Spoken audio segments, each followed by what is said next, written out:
Assalamualaikum warahmatullahi wabarakatuh.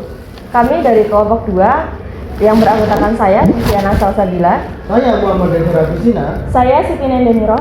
Saya Syafruddin Maira. Saya Habibul Matal Amru.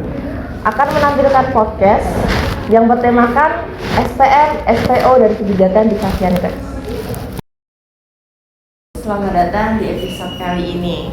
Hari ini kita akan bahas topik yang sangat penting nih di dunia kesehatan, yaitu tentang standar pelayanan minimal atau disebut SPM.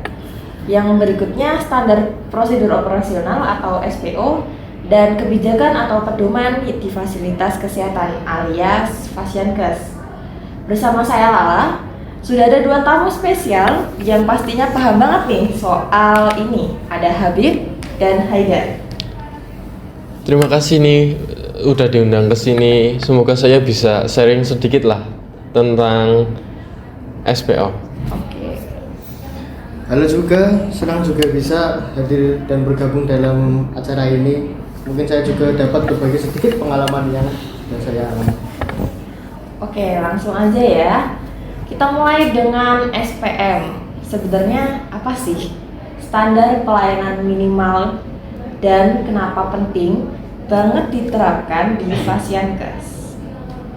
Nah, SPM itu standar minimum yang harus dipenuhi oleh setiap Fasiankes dalam memberikan layanan kesehatan kepada pasien.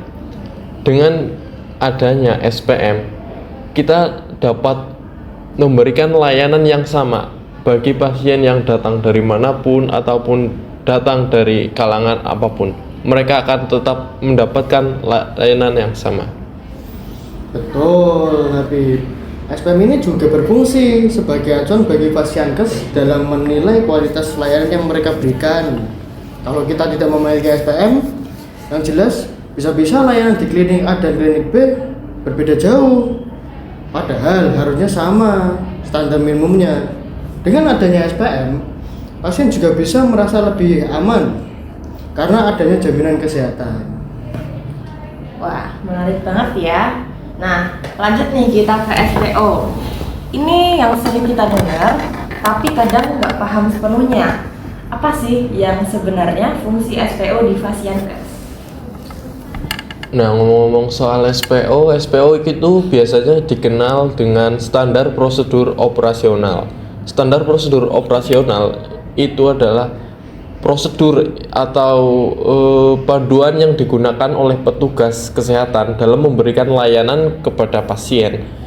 So, kayak misalnya mungkin mencuci tangan dengan benar, cara menyuntik pasien, atau cara menangani pasien. Dengan petugas kesehatan memenuhi standar prosedur operasional, kita bisa dapat memastikan bahwa semua tindakan medis yang diberikan kepada pasien itu benar dan aman.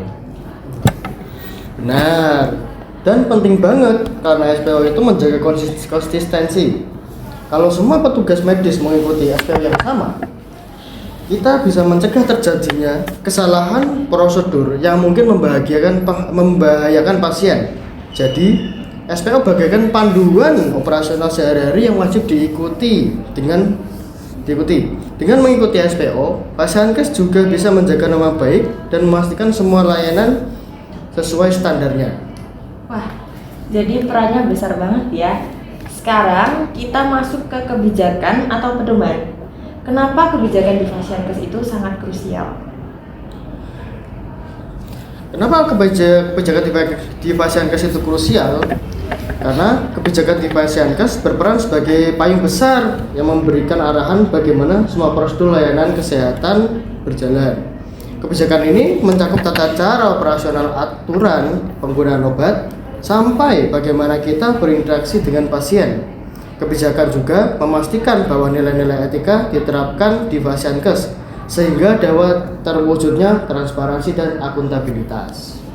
Ya, saya akan menambahkan Haidar. Jadi kebijakan itu mengikat bagi seluruh elemen yang ada di Fasiankes. Dengan kebijakan, petugas kesehatan dapat memberikan layanan yang konsisten dan disiplin.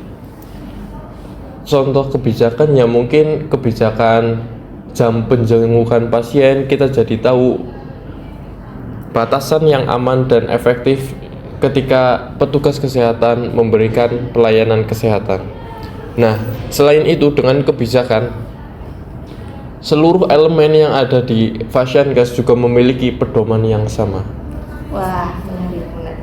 Nah, ini nih yang terakhir, apa sih resiko jika suatu Fasiankes tidak mematuhi SPO dalam pelayanannya? Nah, kalau risiko jika kita tidak mengikuti SPO itu mungkin ada 3. Yang satu itu resiko bagi pasien, resiko bagi Fasiankes, dan resiko bagi petugas kesehatan. Mungkin saya hanya akan menjelaskan risiko bagi pasien dan sisanya akan dijelaskan oleh Haidar. Nah, risiko bagi pasien itu jika tidak mengikuti SPO bisa mendapatkan perawatan yang tidak tepat, kesalahan diagnosis, atau bahkan komplikasi yang bisa memberikan dampak yang lebih buruk kepada pasien atau mungkin bahkan berujung kepada kematian. Selanjutnya bisa dilanjutkan oleh Haidar. Melanjutkan dari Habib, ada pun resiko bagi Fasiankes. Fasilitas yang melanggar atau tidak menerapkan SPO dapat terkena sanksi administratif, termasuk pencabutan izin operasional. Selain itu, Fasiankes juga akan turun, nilai Fasiankes juga akan turun dan masyarakat bisa kehilangan kepercayaannya pada Fasiankes tersebut. Adapun juga resiko tenaga kesehatan. Bagi tenaga medis yang melanggar SPO, risiko hukum sangat nyata. Mereka bisa dikenai tuntutan hukum jika terbukti melakukan malpraktek dan atau kesalahan medis karena tidak mematuhi prosedur yang telah ditetapkan. Wah, oke. Sekarang paham banget nih ya teman-teman kenapa SPM, SPO, dan kebijakan itu saling melengkapi dan sangat penting di Fasiankes.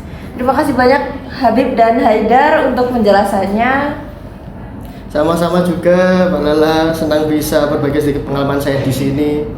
Saya juga mengucapkan terima kasih karena sudah diundang ke dalam acara ini. Sama-sama juga Mbak Lala. Saya juga sangat senang. Mungkin ini sebuah kehormatan bisa memberikan sedikit informasi tentang SPO dan SPM kepada yang mendengarkan. Terima kasih. Amin. Oke teman-teman, itu tadi obrolan kita tentang SPM, SPO, dan kebijakan di Fasiankes. Semoga bisa menambah wawasan teman-teman. Sampai jumpa di episode selanjutnya. Tetap sehat dan selalu jaga kesehatan. Wassalamualaikum warahmatullahi wabarakatuh. Sampai jumpa. Kami dari kelompok 2 mengucapkan thanks for watching.